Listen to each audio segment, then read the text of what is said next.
Hello YouTube. Um, Today I want to talk about another topic here in our Sociolinguistics series, but specifically African American English. And African American English, as you know, may be a very difficult topic to talk about because of the racial tensions in the United States of America, in our history. And I personally just want to say, I don't intend to say anything racist or discriminatory or oppressive in any way, so please forgive me if I do unknowingly. A little background about myself. My name is Hamza Dudgeon. I have a bachelor's degree in linguistics with a minor in education from St. Cloud State University. My wife is black.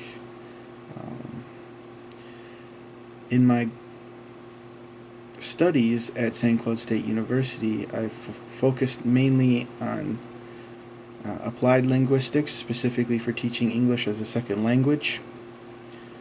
But I also focused a lot on sociolinguistics. I thought it was pretty important and relevant, especially as being a teacher.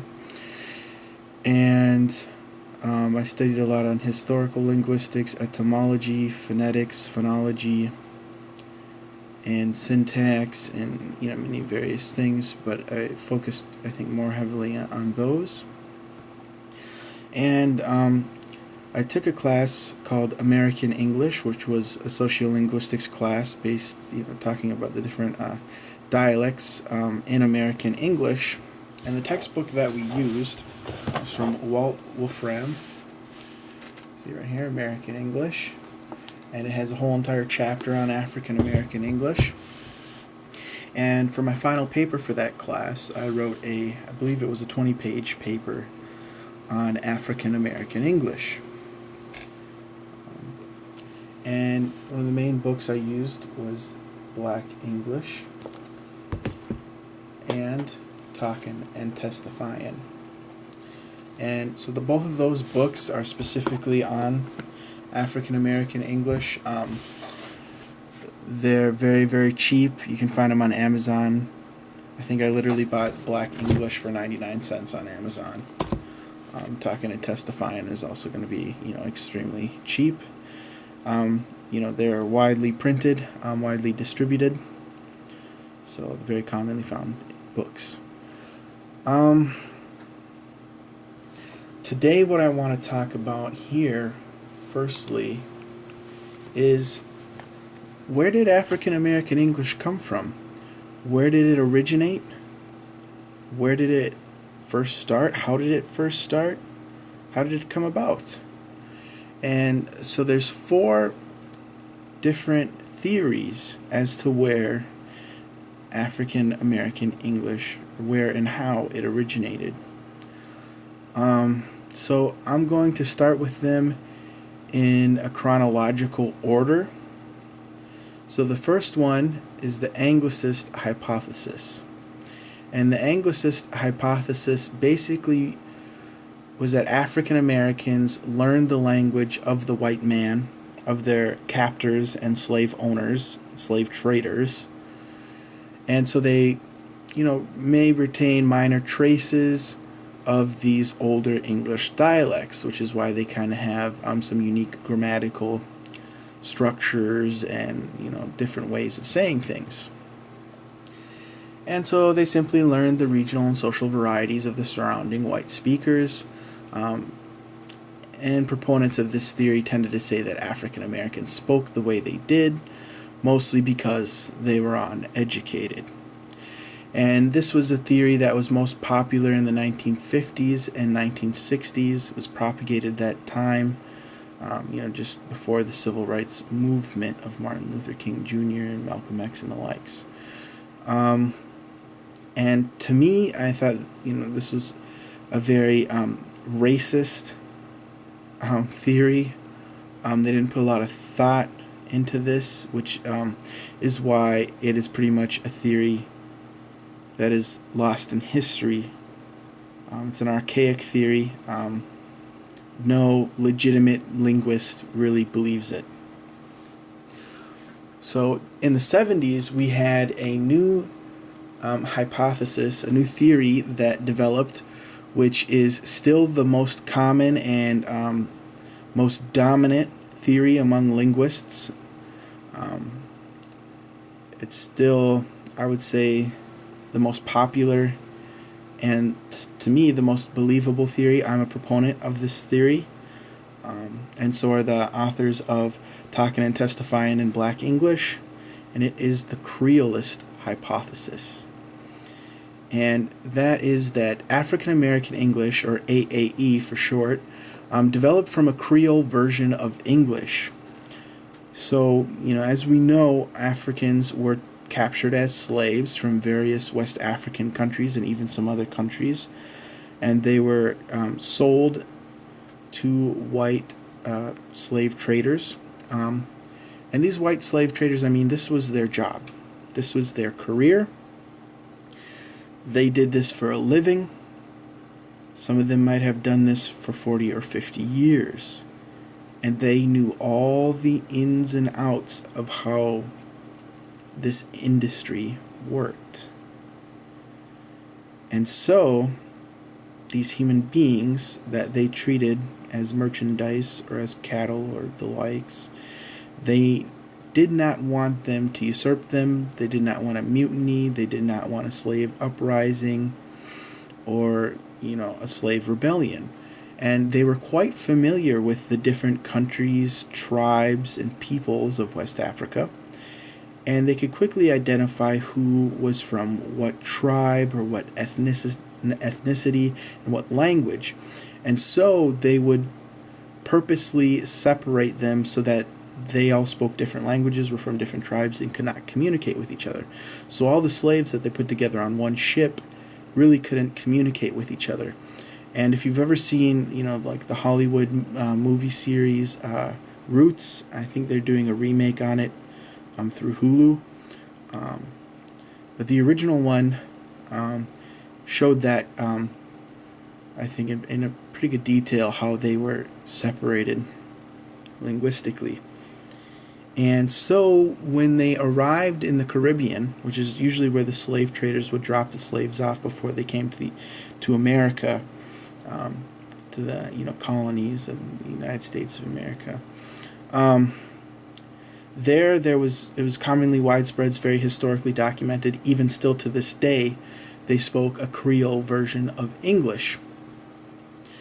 And so that's probably where they got, these slaves had gotten their first exposure to maybe English words, the English lexicon, and to this Creole. And from then on there, they were sold to different places, all over the colonies, all over the United States. So even still to this day, you have Creoles spoken in the United States of America, African Creoles. Most notably, Gullah English. Gullah English is still spoken on isolated islands off the coast of South Carolina and Georgia. So I want to give you an example of Gullah English. It's part of an almost forgotten community in one of the strangest places in the United States, the Sea Islands that lie off the coasts of Georgia and South Carolina. About 250,000 blacks live here, cut off from the mainland until the First World War. The black community here speaks a language that has remained remarkably unchanged for nearly 300 years. It's a unique variety of English called Gullah.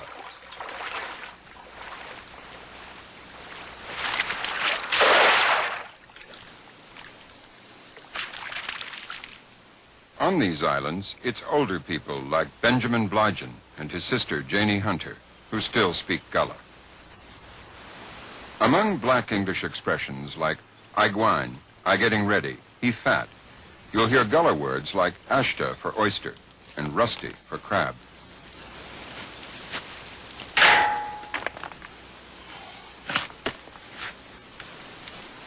I'm getting ready to patch up this net. We're in the creek today. Fetch me back some big old ashta. Ashton? Yeah. I go out for some fish. I wasn't a single ashter. I don't know.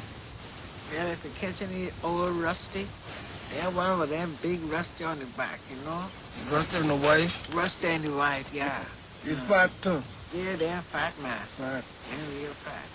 You fetch me back someday, man. Yeah, if I catch him, I'll bring him back. Yeah, the lakes are having an ashter. Yeah. You know, some swim, I'll be good too. Yeah, it'll be good. They say swim to worm, but I like it. Good worm there. Yeah, it's a good worm. Yeah. It sure is. Yeah. All of these tree of the medicine. We Yeah. just sit down and eat medicine right now. Yeah. All them is medicine. Yeah. I looking at medicine every day. Like molasses. White road, All them big things. girl, Yeah. red or fat, Yeah. all of the medicine. Oh, yeah. And Papa had a whole bag full. Yeah. They only have to go put them up the laugh and get a piece of butter and give it for breakfast. Go to bed with fever and wake up in the morning. Boy, that feel good. Fever gone. Fever gone, boy. You Gone. don't sweat that fever out. Oh, yeah. Oh, yeah. Oh, there was a Good time, good time. good time. That time's still there right now. Yeah. They just don't want to own it. But I still old time, you know, I keep my old time here. Oh, yeah. Oh, yeah, nothing like it. Give me the old time religion. Give me that old time religion. Give me that old time religion. Give me that old time. Benjamin and Janie's Gullah is not as deep as in earlier generations. Today, in fact, it's probably a dying language. But it's the basis of Black American English and the key to an understanding of its extraordinary history. Good when you're in slavery is good enough for me. That old time religion. Janie Hunter has 100 grandchildren and 28 great-grandchildren. She wants to pass on the southern plantation customs of her childhood before her family lose touch with their Gullah past. Get ready, let's go. Shoot, turkey, shoot, shoot. In a game they call Shoot Turkey, she still uses Africanisms like good, meaning very good. Shoot. Annie. Ma'am. You been to the wedding? Yes, ma'am. Did you get any wine? Yes, ma'am. How good that wine? Good, good. Get ready, let's go. Shoot, turkey, shoot, shoot, shoot, turkey, shoot, shoot. I think a lot of the older people now, since so much young people travel and speak different language, they get shame of the Gullah language. A lot of old people know Gullah language because that's all they've been speaking all their life. But they feel like people look down on them now when they speak their language. Feel like the young people will be laughing at them and don't know what they're talking about. But I ain't ashamed of myself. I am just what I am. If I speak Gullah language, I speak it. I can speak different language, right, but I still speak Gullah language.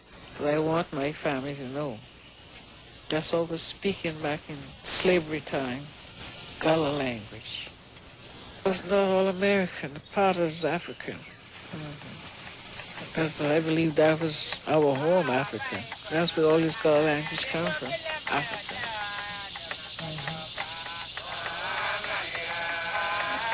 Yes, that was from Africa.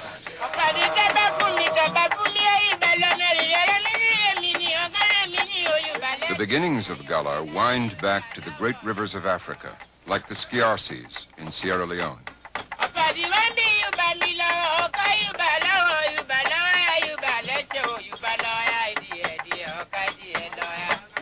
This is Paramount Chief Anlath II. And these are his traditional praise singers.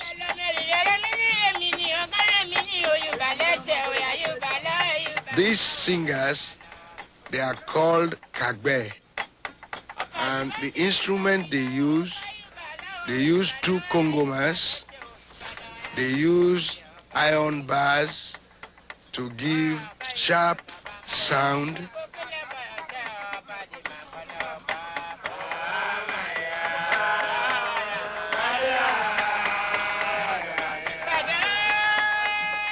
And then they have a singer who sings in praise of me for my good work to raise the standard of living for my people within the entire chiefdom.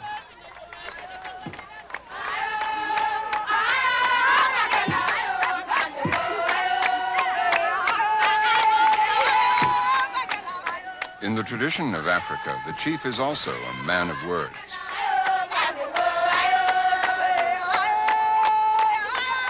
And his people flock to hear his wisdom.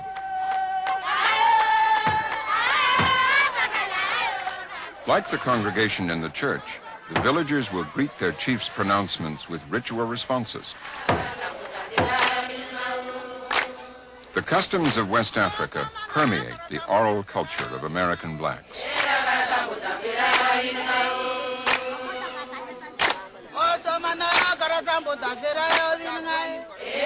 When they accept part of your speech to be the truth, traditionally they throw in a song in praise of what you have said. So basically,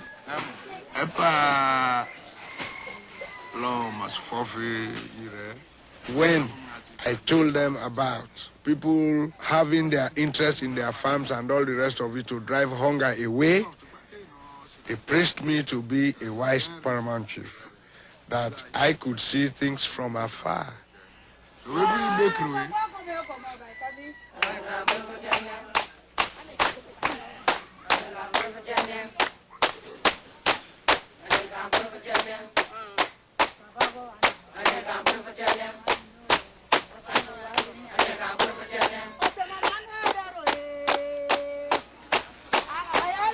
300 years ago, this traditional society was caught up in one of the most infamous episodes in the history of the West, the slave trade.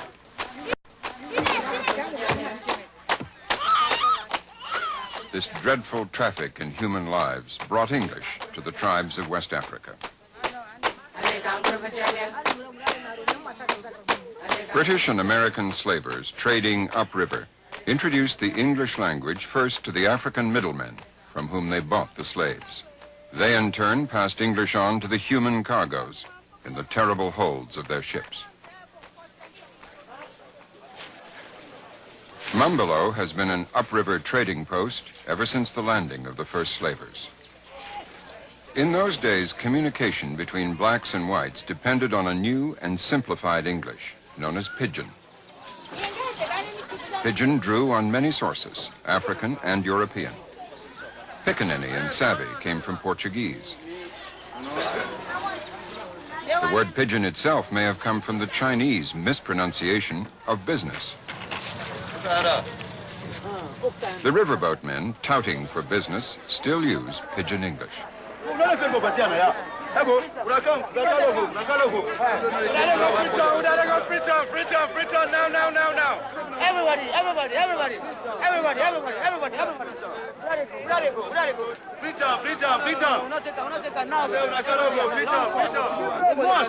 Tomorrow when you go Freetown, I want to let you bring cement can for me.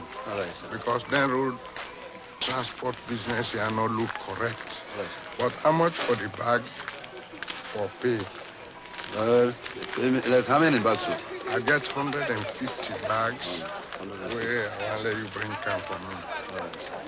So you will go meet me in the house now for the money, yeah? All right. Okay. Riverboat captain Issa Fofona still follows the old slave route. So let God go with you now. All right, sir. Thank you, sir. All right. Listen up for me. And when he casts off, he still uses pidgin English. Bye-bye. Yeah.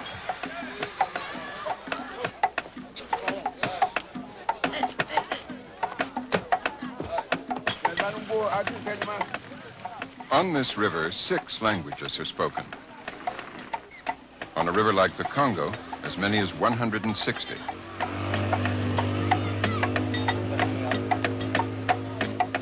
In a situation like this, pidgin English has been a vital means of communication ever since the days of slavery.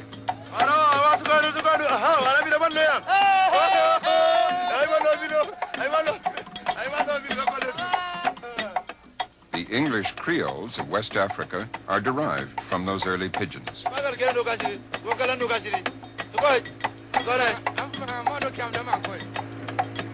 Spoken widely throughout West Africa, Creole is the language Issa Fofona naturally drops into when discussing pampams, riverboats, like his own motor launch, the ML Tabule. I've gone into the water. But by now, where would they go so before I'm going for the water small? Oh, we get for go with na bylaw We go for wait small. For let the water full up. Yeah, for let the water flow. Why for the bank take all over? You know way for that. You see, you get some rock in there, with the ridge just now. You get some rock in there, you know one boat through the water deep so long distance from the water and the floor. But then why them flat bottom, you know they take boku from the water. See, now make you know they chop the stone. But una know them get Victoria, then get ML Samu, ML Nasirullah, all them plenty, ML family, they all. So they all don't go out of style. Now na the pamper them. You know Victoria na Bonibon. Oh, na Bonibon. Like Pidgin English, African Creole has its own rules. Ide go means he goes. Idongo means he went. Ibinde go, he was going. He get for go means he must go. Avoid bank. Yeah, that's small. As in Gullah, small means very small or very slow. Go small, go small. Now go. Go. Yes, sir. Namabul. All right. On his journey, Issa Fofona passes Bunce Island. The ruins of an old slave fort still stand here. When the slaves arrived here from the African interior, they would have talked many different languages. For fear of revolt, the slave traders deliberately mixed up these different language groups. Deprived of a common language, the slaves had to fall back on their own version of the king's English. By the early 18th century, Pidgin English was so widespread that it was even appearing in British fiction, on the lips of Man Friday, Robinson Crusoe's black servant. Cut off from their homeland, generations of Man Fridays slowly forgot their native languages, like Wolof and Hausa. Even before they left Africa, many of the slaves were already speaking Pidgin English. The slave trade carried Pidgin English across the Atlantic on the notorious Middle Passage. Many slaves were dumped in the West Indies, where a West Indian patois, closely related to Gullah and to West African Creole, survives to this day. But the majority went to the southern states of America. From 1720 to 1860, Charleston, South Carolina was the slave capital of the American South. The old slave market exists to this day. It's now a museum. The blacks were brought here from the ships to be auctioned. On this balcony, they became the property of the plantation owners. And the Pidgin English they took with them from here became the basis of Plantation Creole. Of course, they also took with them a wealth of African speech, a lot of which ultimately found its way into American English. It's now thought that most American of all expressions has as its most plausible derivation the languages of West Africa. In those languages, it is wake or okay. In American, and now all over the world, it's okay. Slavery, which lasted well into the days of photography, affected the speech of masters and slaves. The cotton and rice fields and the plantation houses became the cradle of a new black American culture. Despite their emancipation by the troops of the Union, life and language on the plantations hardly changed until after the First World War. In the early days, the English of the slaves would have sounded very similar to the Gullah we've already heard. Plantation Creole is the usual term for the English spoken in the old slave quarters. Professor J.L. Dillard is the acknowledged scholar of black English. Today, he more than anyone traces Plantation Creole back to Gullah and West African Pidgin English. Plantation Creole emerged in the slave quarters, especially among the field hands, as a direct development out of this Pidgin English, which had been used in the slave trade on the ships and elsewhere. If you take, for example, Gullah of the deepest sort, you'll get the expression like him go, which is either he goes or he went. It's a point of time kind of thing. It can be translated by he goes or he went. If you want to make it a continuous kind of thing rather than a point of time, you add the particle de, him de go. If you want to put it in definitely into the past, it becomes him bin go, the remote past. If you put it into the more recent past, it comes out him done go.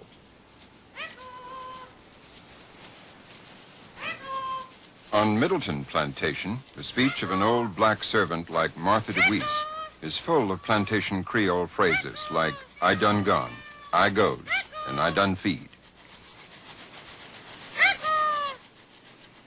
Go ahead, don't turn back. Go on, you're going right. I feed the birds them, Go ahead. and I call them Freckle. That's the gal. And they come out there running That's behind the me gal. till I done feed them. And then after when I done feed them, then I go in the house and do my work. I clean, dust, and when I get through in there, I go down to the rice mill and clean up down there every other day. The daughter of a man born into slavery in the days of Abraham Lincoln, her everyday speech is a direct descendant of Gullah and plantation Creole.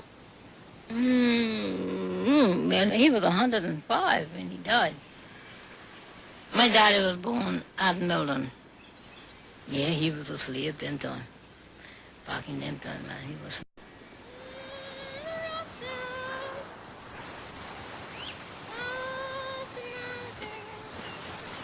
The cruel process that brought Africa and America into collision has enriched our language with everyday turns of phrase like nitty-gritty.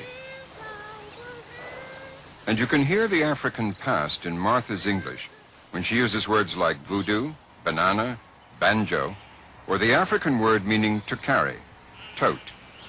I just love to tote it on my head. And I learned that from toting wood on my head. Well, I think that's all my job, anyway. By cleaning and toting things on the head like that. A man will tote them on the shoulder, but a woman tote them on the head. So that's the difference. The house servants who mixed with their white masters spoke something closer to standard English, but they and their children still retained the basic traits of plantation Creole. If a slave mother wants her child to move upward, she'll want him to use something like the master's English to stay away from the African version of English. Him de go tended to be replaced by him be go. And it seemed to have happened sometime after about 1830 that the ing ending became obligatory. So instead of I be catch, it became I be catchin'. Or instead of him be go, it became him be goin'. And that is the situation that we have today in Black English. It's a couple of fairly minor syntactic changes from the original Creole. Mary Shepherd was the Smith family cook at Middleton for 30 years. Despite a lifetime's contact with whites, she still uses the typical pronunciation and syntax of Black English. I used to cook on a wood stove up there then. They used to make fire with wood in the chimneys. And it'd be cold, and the wood be wet. And if they ever let it go out, then you was in bad trouble. Mary's verbs are typical of Black American English. She says, I writes, they gone, and they die. I was here from 1925 up until now. And the Smiths, them, they treated me just like if I was one in the family. All the children loved me, and I loved them. They're going off now, but I writes to them, and they write me back. And when they comes home, they come and see me. But I'm the oldest living one on Middleton now. All the other ones are going. They died. So, I'm the last one now, living.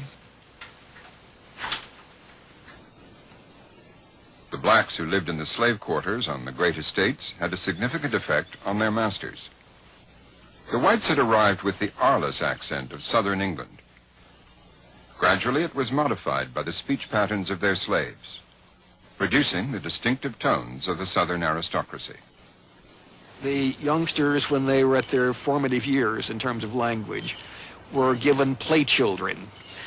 Young men grew up until they were old enough to go to school, speaking perhaps this plantation Creole as their first language.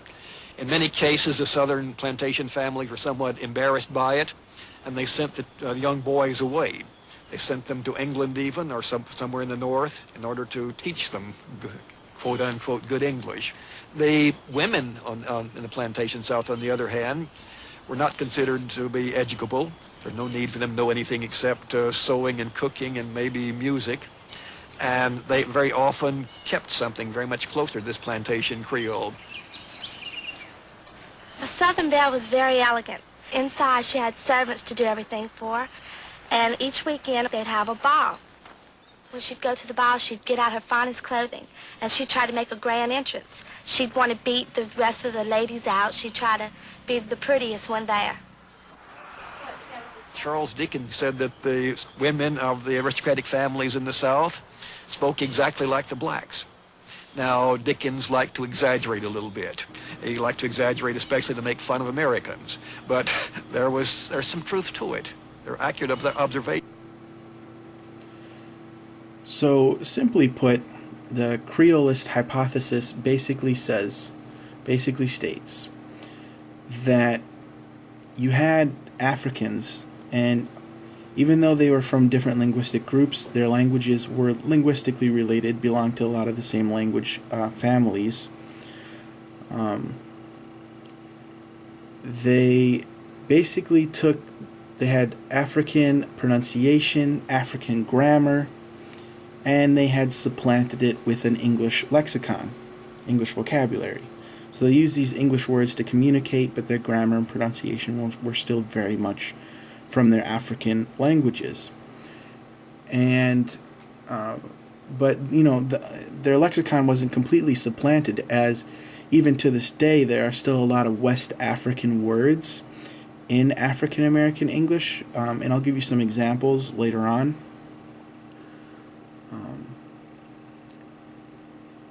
And as time passed, the process of decreolization took place. So African American English started becoming much closer to white English. Even still, though, they use these African American words, and unbeknownst to white English speakers, white English has even absorbed some of these West African words, which I'll be happy to give you some examples later on. So, as I said, this was popularized in the 1970s, and it is still the dominant theory in sociolinguistics as to the origin of African American English.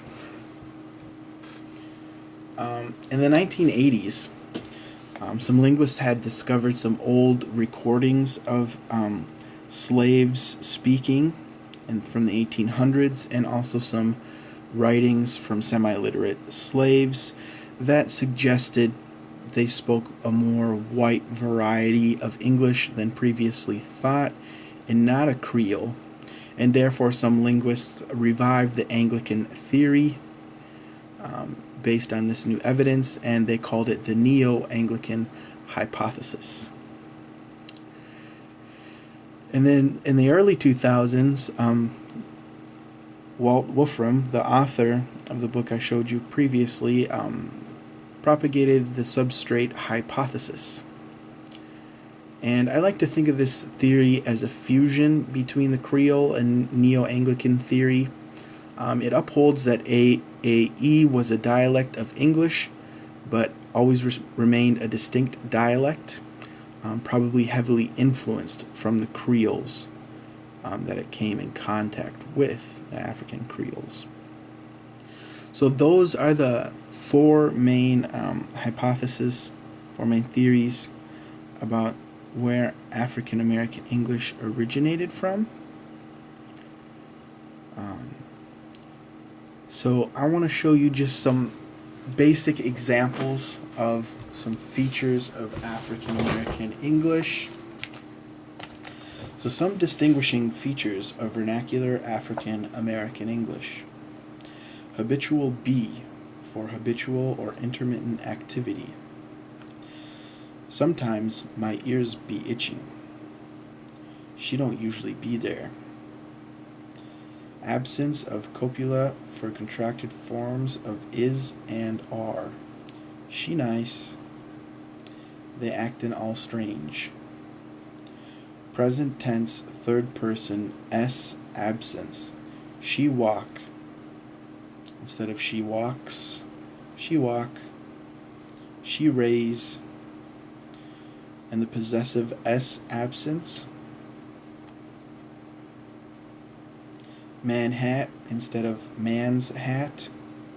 Jack car instead of Jack's car. And the general plural s absent. A lot of time instead of a lot of times. Some dog instead of some dogs. Remote time-stressed ben to mark a state or action that began a long time ago and is still relevant. You've been paid for your dues a long time ago. I've been known him a long time. Simple past tense had plus a verb. They had went outside and then they had messed up the yard. Yesterday she had fixed the bike and had rode it to school. Ain't for didn't. He ain't go there yesterday. He ain't do it. Reduction of final consonant clusters when followed by a word beginning with a vowel. Lift up for lift up. Bus up for bust up.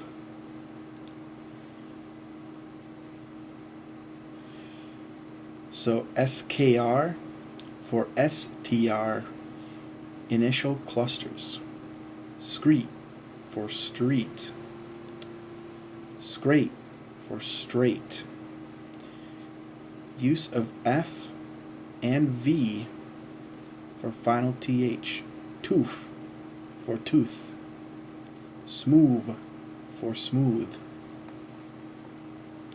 So many of these features that we just gone over of African American English, many of these phonetic and phonological rules and grammatical rules, syntactical rules, are also found in many West African languages, which to me gives much more clout to the Creole theory and the creolization that happened in the early slave period.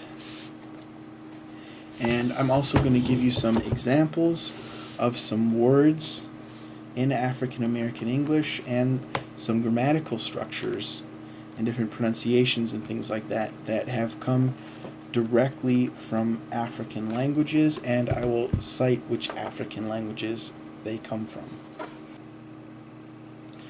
So, all of these rules are found in Igbo, Yoruba, and Hausa, which are still widely spoken West African languages.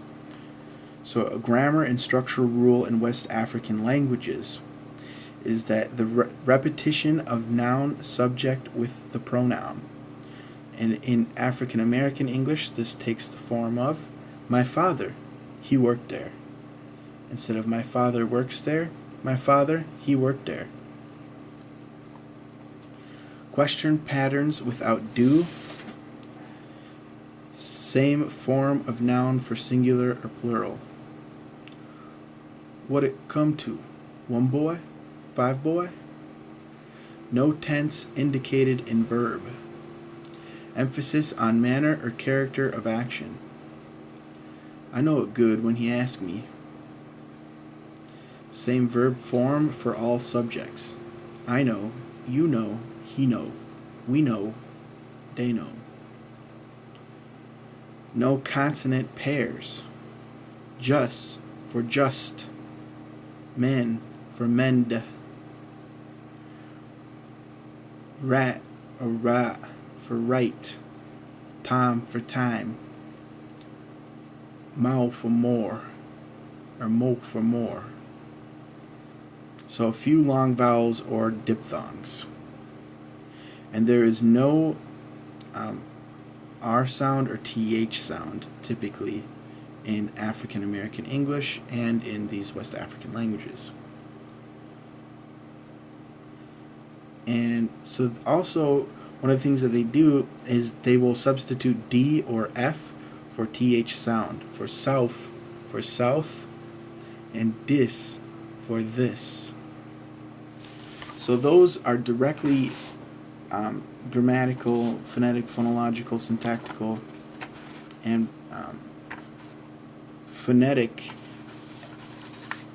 rules that come from West African languages, which gives more clout to the Creole theory. And the Creole theory, really what it's saying is that African American English is its own language that has evolved separately than Standard American English or White English. And therefore, it should be treated as its own language and not just an uneducated form of English, or black English. That's got a lot of racist undertones. Often you see people who speak African American English discriminated against. Even white speakers of African American English may be discriminated against. Many studies have proven that people who speak African American English less likely to get called back for job applications, less likely to be rented an apartment by a landlord, and so on and so forth. People with African American names are less likely to be hired at jobs. And as we know, racism is still a very big problem in this country. And the language, because it is tied to a race, also faces quite a lot of discrimination. But we must know that African American English is its own language with its own grammatical rules. And it is a system, I would say, equally, if not more complicated than White English. And it is rule governed. So it is not a uneducated English, as some people like to propagate. So I want to go over some more examples of African American English and give some more insights about African American English.